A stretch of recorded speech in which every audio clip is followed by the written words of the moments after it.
Olá, pessoal, bem-vindos a esta série sobre as epístolas do Novo Testamento. Hoje vamos conversar sobre a primeira epístola aos Tessalonicenses. Invocamos a bênção de Deus para começar, em nome do Pai, do Filho e do Espírito Santo. Amém. A primeira pergunta que podemos fazer é: quem são os Tessalonicenses? Bom, os Tessalonicenses eram os habitantes da Tessalônica. A Tessalônica era uma cidade grande, populosa, um importante centro comercial na região da Macedônia.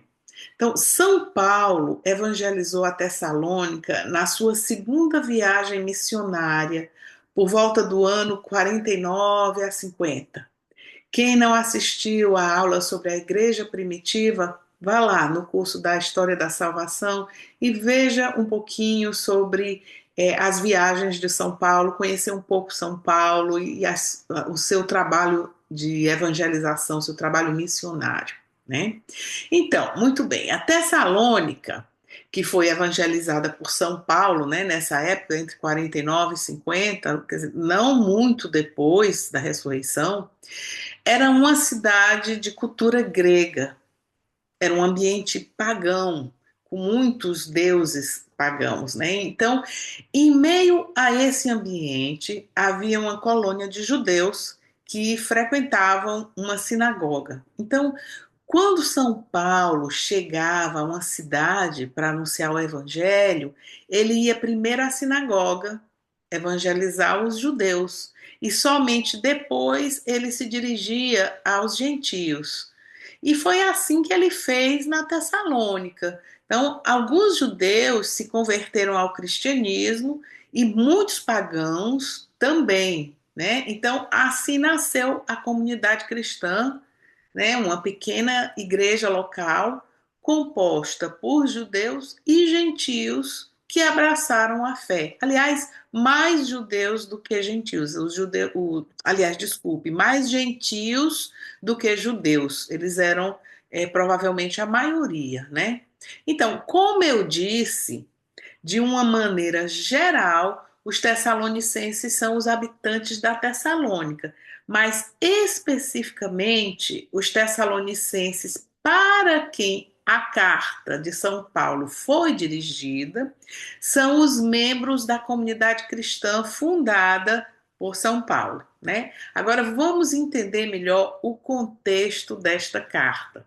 Então, veja só, o que aconteceu foi o seguinte: São Paulo, juntamente com seus companheiros de missão, Silas e Timóteo. Silas também era conhecido como Silvano, né? Então, esses três fundaram esta comunidade e ficaram na cidade por cerca de 3 a 4 meses, né? Não foi um tempo muito longo, né? Mas durante esse tempo, Paulo catequizou, ensinou, instruiu a comunidade em tudo que dizia respeito à fé em Jesus Cristo. Acontece que os judeus não convertidos começaram a criar conflito, começaram a criar confusão e perseguir Paulo. Então, no início, Paulo conseguiu driblar as perseguições, né? Mas chegou a um ponto que ficou insuportável. E eles, né, Paulo, Silas e Timóteo, tiveram que fugir no meio da noite e foram para uma cidade chamada Bereia. E de lá, Paulo foi sozinho para Atenas e depois Silas e Timóteo foram se encontrar com ele, né? Lá em Atenas. Mas acontece que Paulo ficou muito preocupado com a comunidade. Tinha fugido no meio da noite, não sabia como a comunidade estava, se estavam sendo perseguidos, se estavam perseverando na fé, se estavam vivendo segundo os valores cristãos. Então, Paulo estava bem preocupado com o que estava acontecendo na comunidade, né? Então, assim que Timóteo chegou a Atenas, né, como eu disse, eles vieram, Timóteo e Silas vieram para Atenas um pouquinho depois, mas assim que Timóteo chegou, Paulo o enviou de volta a Tessalônica para ter notícias, né? Então, e também para encorajar as pessoas, ver como estava a comunidade e tal. Então, Timóteo foi, né, verificou tudo e retornou. Quando ele retornou, Paulo já estava em Corinto. Então, Timóteo foi até Corinto levando as notícias, né? E, aliás, foi a partir de Corinto que Paulo escreveu a carta. Mas deixa eu contar a história. Então, as notícias eram as melhores possíveis. A comunidade se mantinha firme, e isso foi um grande consolo para Paulo, né, que se sentia assim como que um pai da comunidade, eram os filhos espirituais dele, né? Mas como a missão tinha sido curta, né, 3, 4 meses somente, a comunidade tinha algumas dúvidas que foram enviadas por Timóteo para que Paulo pudesse ir lá esclarecer. Eles tinham dúvidas sobre quando seria a segunda vinda de Cristo e sobre o que aconteceria com as pessoas que tivessem morrido antes do retorno de Cristo. Então, Paulo queria muito ir lá ter com eles, né? Paulo queria ir pessoalmente esclarecer essas dúvidas dele, terminar essa catequese, esses ensinos que ele tinha começado, mas ele foi impedido. Não se sabe ao certo que impedimento foi esse, mas certamente foi uma obra do maligno, que não queria que Paulo retornasse à Tessalônica.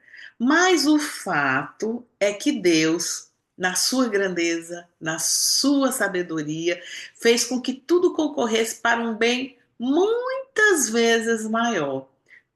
Resultado: na impossibilidade de ir até a Tessalônica, Paulo resolveu escrever uma epístola, né, a partir de Corinto, como eu disse. Essa epístola foi escrita mais ou menos no ano 50 ou início do ano 51, né, não muito depois deles terem ido e saído lá de Tessalônica, né?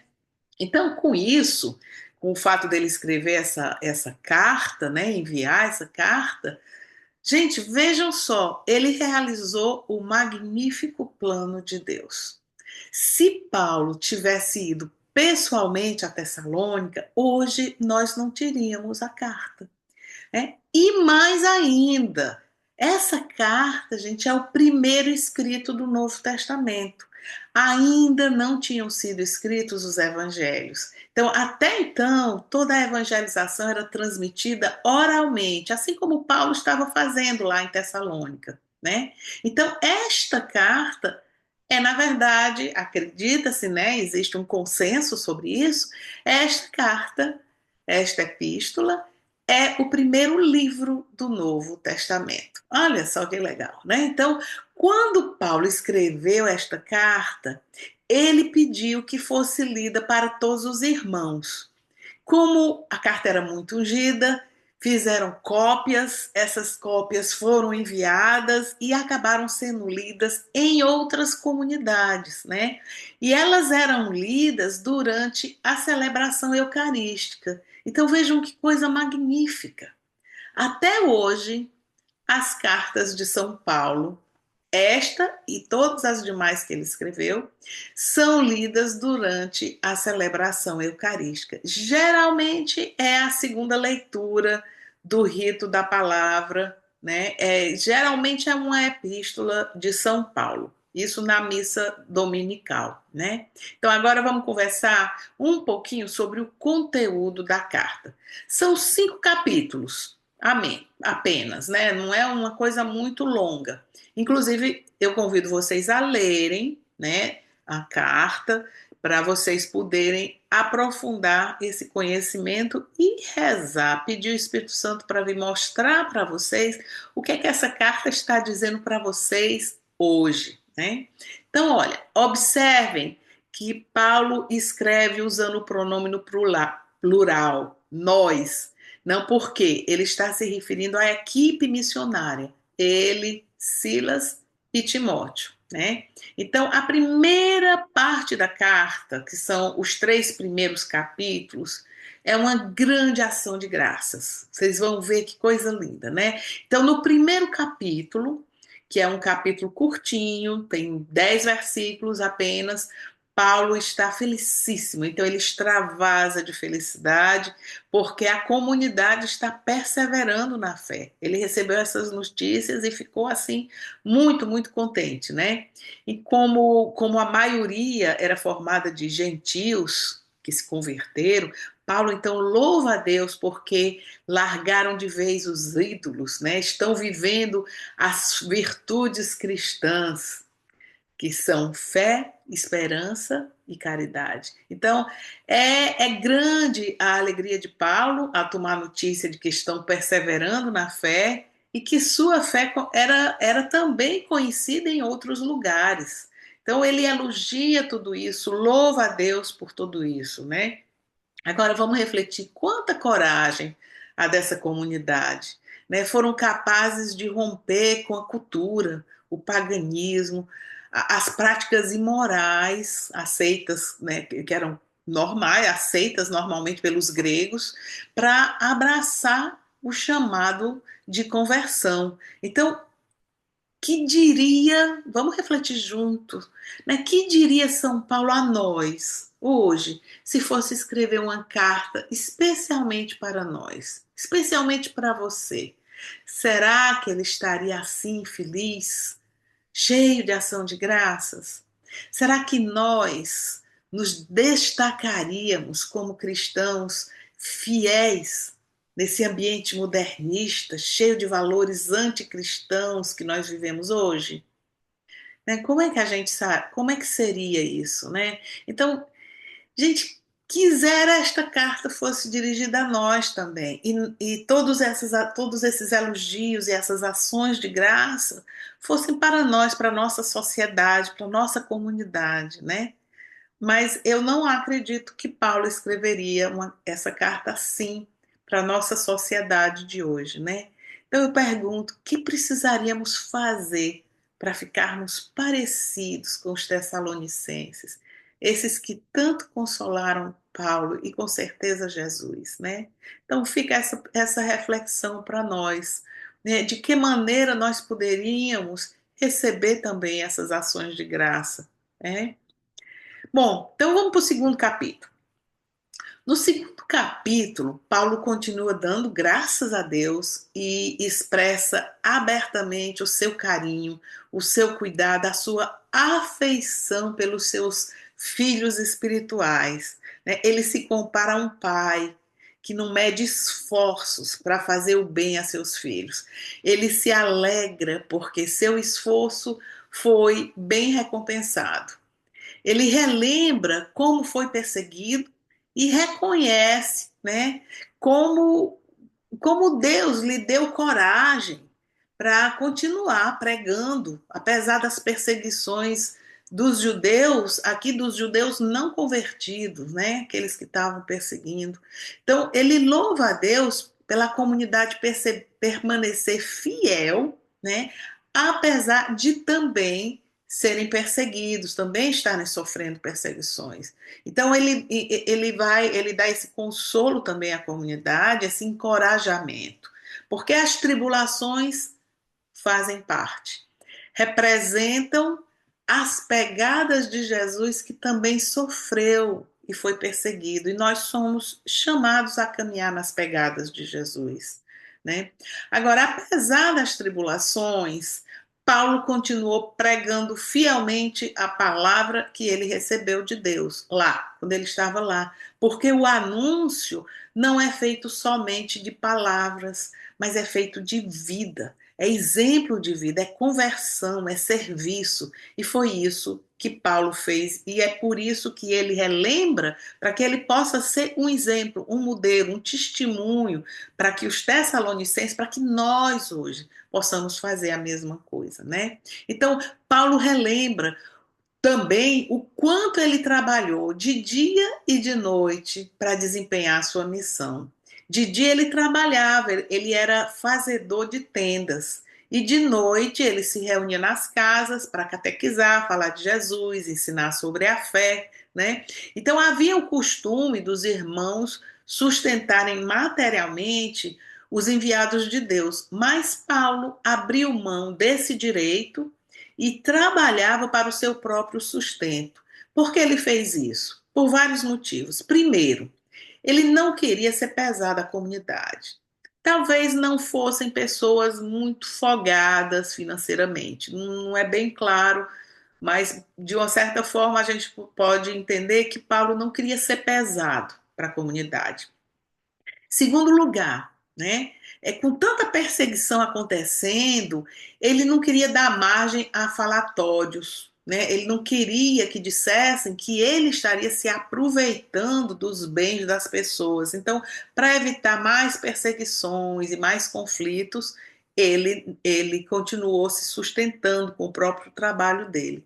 E terceiro, né, o fato de Paulo trabalhar é para nós, né, um exemplo da dignidade do trabalho. É uma inspiração para nós, nós que somos leigos, que fazemos de tudo para conciliar o trabalho com o apostolado, né?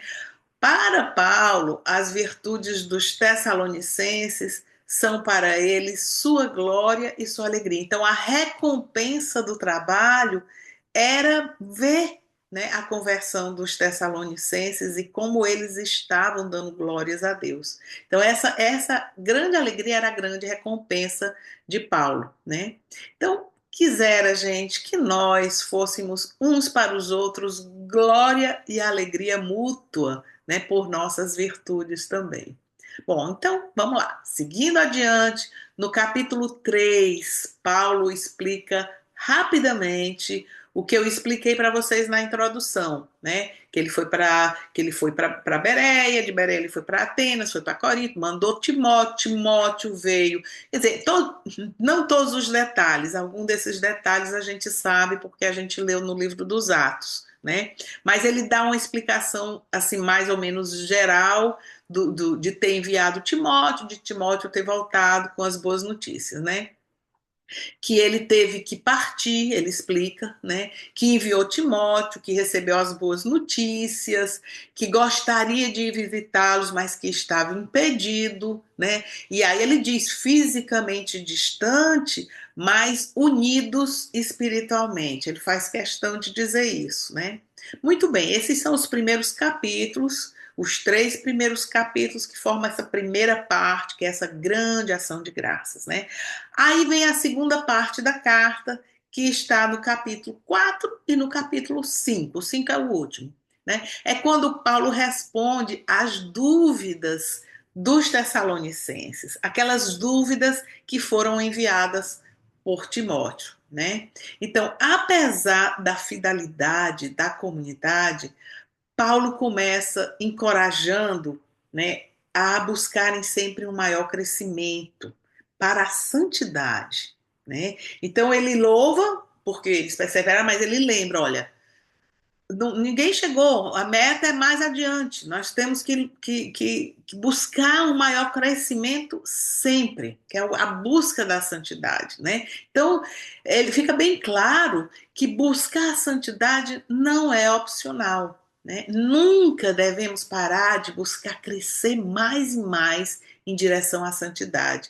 Para Paulo, o mais importante é que a meta da nossa vida seja buscar a salvação. Então, ele primeiro fala isso, deixa bem claro que a caminhada continua.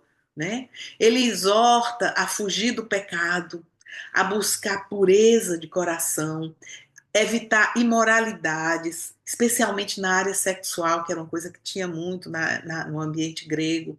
Então, havia muita imoralidade sexual, né, como eu disse, na cultura grega, havia muita libertinagem, né?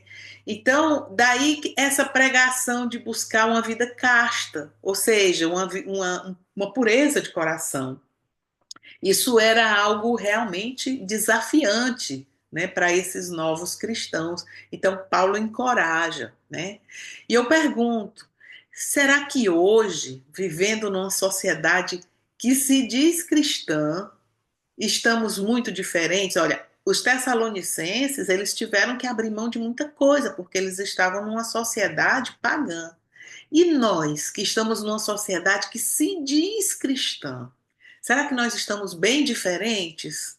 Será que nós estamos assim mais ou menos parecidos com os tessalonicenses, né? Até que ponto essa exortação de São Paulo é atual para nós? Até que ponto nós somos diferentes dos pagãos, daqueles que não seguem as virtudes, os valores cristãos, né? Então, mais uma reflexão para nós aqui nessa carta. Aliás, tem muitas. Quando vocês forem ler, vão parando devagarzinho e refletindo, né? Então, lembrem-se, quando Paulo exorta sobre essa pureza de coração e se abster dessas imoralidades, lembre-se que tem uma outra ocasião que Paulo diz que o nosso corpo é templo do Espírito Santo. Então, isso é algo muito profundo para a gente pensar, né? Para a gente refletir. Paulo também exorta a comunidade a buscar uma vida simples, trabalhando em paz, vivendo o amor fraterno, porque este é o plano de Deus para nós. Né? Não para nada de ganância de trabalhar, trabalhar, trabalhar para fazer muito dinheiro. Para quê? Né? Então, viver uma vida simples, modesta, trabalhando, né, se ajudando uns aos outros. Então ele exorta para que a comunidade viva isso. Então isso para nós também é uma chamada, né? Para viver uma vida simples. Não tô falando aqui nem não é simplicidade no sentido financeiro, mas é uma vida simples da paz, né? Uma vida no Senhor, na fé, na esperança, na caridade, uma vida serena, né? Então ele começa falando, dando essas exortações, e aí ele vai direto ao assunto e esclarece que devemos ter a esperança da ressurreição, né? E que assim como Cristo ressuscitou, nós também seremos ressuscitados com ele. Né? E ele ensina que quando morremos, não ficamos simplesmente adormecidos, mas iremos nos encontrar com Cristo. Então, nessa época, apenas pouco mais de 20 anos, né, ou menos de 20 anos depois da morte e da ressurreição de Cristo, acreditava-se, os cristãos acreditavam, que a segunda vinda de Cristo era bastante iminente, era algo que realmente podia acontecer a qualquer hora para eles, né? Daí também essa preocupação com os que morressem, se não estivessem presentes na ocasião do retorno de Cristo, né? Como é que seria? Por isso Paulo precisou esclarecer, né? Então, primeiro ele esclarece que ninguém se preocupe com os mortos, porque quem morre em Cristo irá encontrar-se com ele e ressuscitará no dia do seu retorno, seja quando for. Então, quanto a isso, que ninguém se preocupe, mas que procure viver uma vida digna dos ensinamentos do Evangelho. Ou seja, se morrer antes da vinda de Cristo, não tem problema. Vai se encontrar com Cristo do mesmo jeito, né? Aí isso esclarecida a primeira dúvida deles, né? O que acontecia com as pessoas que morriam? Aí a segunda dúvida que é quando, né? Quando é a segunda vinda? Então, quanto à segunda vinda de Cristo, Paulo diz três coisas importantes. Em outras cartas ele vai dizer mais coisas, mas nessa carta ele começa dizendo três coisas. Primeiro, é algo certo. Existe uma certeza inquestionável sobre isso. Cristo vai voltar. Ele vai vir, ele vai ter a segunda vinda, tá certo? Então isso é uma coisa certíssima. Segundo, não se sabe quando será, né? Embora seja uma coisa certa, não se sabe precisar quando esse acontecimento será, quando ele irá, quando a segunda vinda de Cristo vai acontecer. Não podemos saber, tá certo? Então ele diz essas coisas. É certo, mas não podemos dizer quando. E em terceiro lugar, ele diz, mas existem alguns sinais. E nesta carta, especificamente, Paulo dá umas dicas, né? Outras dicas, como eu disse, ele dá em outras cartas, mas nessa carta ele dá algumas dicas. Ele diz, ele enfatiza que a segunda vinda de Cristo será uma coisa inesperada, como um ladrão, né? Ladrão não marca hora de visita, ele vem inesperadamente. Daí é preciso estar sempre preparado. Então, não sei quando vai vir, então vamos brincar aqui com a vida, vamos aproveitar, vamos. Não, você não sabe quando será. Então, por que você não sabe? Você tem que estar preparado, porque pode ser a qualquer momento, né? Então, você na sua casa, você não marca bobeira para o ladrão entrar. Você está sempre fechando as portas, preparado. Quem tem, liga o alarme. Você não marca esse tipo de bobeira, né? Então, ele lembra, olha, é como um ladrão que vem inesperadamente. E ele diz também que é como uma mulher em dores de parto, que sabe-se que virá, mas não se sabe a hora precisa, né? Virá quando menos se espera, quando as pessoas acharem que estão em paz e segurança. É nessa hora, quando acha que está em paz e segurança, é aí que começam as dores do parto, né? Então tem que estar atento. Mas ele diz, os filhos da luz não devem se perturbar, devem permanecer serenos, não devem ter medo, mas viver em paz, unidos a Cristo. Paulo diz que devemos viver praticando bem, contentes, sempre dando graças a Deus por tudo, orando sem cessar. Ele diz que devemos cuidar para não extinguir o espírito. Aí eu pergunto, como é isso? Como é que nós extinguimos? Como é que nós podemos extinguir o espírito? Então, olha só, o pecado mortal extingue o espírito. Impedir que o bem aconteça também é uma forma de extinguir o espírito. Não se deixar conduzir pelo Espírito Santo, mas buscar sempre os próprios interesses é também uma forma de extinguir o espírito. Então, devemos nos deixar conduzir pelo Espírito Santo, né? No nosso ser total, né? Em tudo que somos, em tudo que fazemos, tudo que pensamos, tudo que sentimos, estar conduzidos, estar na presença de Deus. Então, Paulo fala do homem todo. Ele diz corpo, alma, espírito. E aqui o propósito de Paulo não é separar, não é fatiar o homem em partes. Tem essa parte, tem essa parte. Não, pelo contrário, ele quer enfatizar a totalidade do nosso ser diante de Deus, que é em tudo, no corpo, na alma, no espírito, em tudo que nós somos, né? Em tudo devemos ser de Deus, em tudo devemos ser conduzidos pelo Espírito Santo. Então, é assim que nós devemos esperar a segunda vinda de Cristo, porque nós não sabemos o dia nem a hora, mas poderá ser a qualquer hora. Então, devemos estar preparados, né? Então, eu queria terminar com um pensamento legal. Olha só. Sabemos que a segunda vinda de Cristo é prefigurada na Eucaristia. Em cada hóstia consagrada, Jesus vem.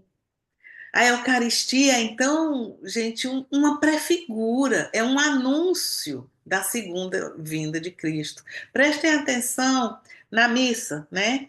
Quando logo depois da consagração, as palavras que nós dizemos, né? Anunciamos, Senhor, a vossa morte, proclamamos a vossa ressurreição, enquanto esperamos vossa vinda gloriosa, né? Isso é dito logo depois da consagração, né? Então, esse é o pensamento. Olha, pega esse pensamento. A Eucaristia é uma prefigura da segunda vinda de Cristo. Então, Cristo vem na Eucaristia, né?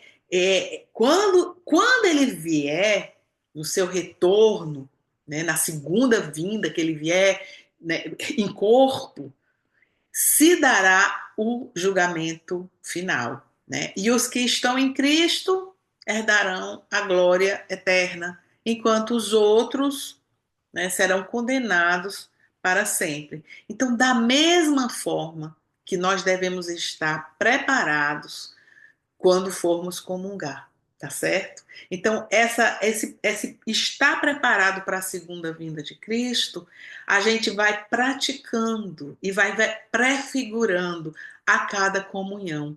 Os que comungam em estado de graça recebem Cristo no coração e se tornam mais unidos a Ele, né? Prefigurando a nossa união final, né? Enquanto os que comungam em pecado mortal, olha como isso é sério.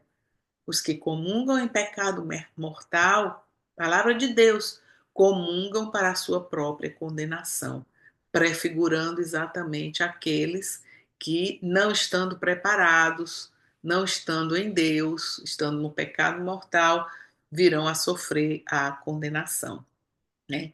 A única diferença aqui é que os que hoje comungam em pecado mortal ainda têm a chance de se arrepender, de se confessar e de comungar novamente em estado de graça. Então, o tempo de voltar-se para Deus é hoje, né?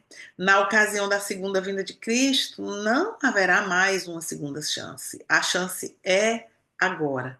Então, hoje, estejamos unidos a Cristo, serenos e confiantes, mas também vigilantes para estarmos perseverando, estarmos preparados, né? Assim, na fidelidade a Deus, assim como os cristãos de Tessalônica. Bom, eu espero que tenham gostado da nossa conversa de hoje. Não deixem de ler a carta na íntegra. E hoje nós ficamos por aqui. Em nome do Pai, do Filho e do Espírito Santo. Amém.